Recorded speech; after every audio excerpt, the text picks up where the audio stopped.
Bulletin के आगाज में आपको खबर दें कि वजीर आजम इमरान खान का कहना है कि करप्शन के खात्मे की पॉलिसी से किसी सूरत पीछे ना हटेंगे। जो कोई करप्शन के मामलात पर मट्टी डालने की कोशिश करे मुझे बताएं। करप्शन को सपोर्ट करने वाले किसी शख्स से रियायत ना बरती जाएगी।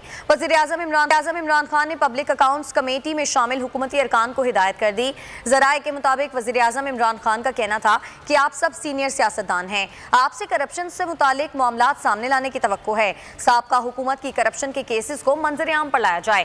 इमरान खान का कहना था कि मौजूदा दौरे हुकूमत की करप्शन को भी बेनकाब करें। हुकूमती अरकान ने करप्शन से मुतालिक तमाम मामला ब्यूरोक्रेसी पर डाल दिया। कहा कि ब्यूरोक्रेसी करप्शन के मामलात पर संजीदा नहीं है। दूसरी तरफ वज़ीर आज़म की ज़ेरे सदारत कोर कमेटी इजलास भी हुआ। इजलास में वज़राए आला, गवर्नर्स और विफाकी वज़रा भी शरीक हुए।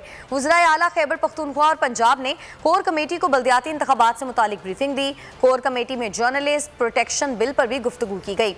वज़ीर आज़म ने कहा सहाफ़ियों का तहफ़्फ़ुज़ तहरीक इंसाफ की तरजीहात में शामिल है।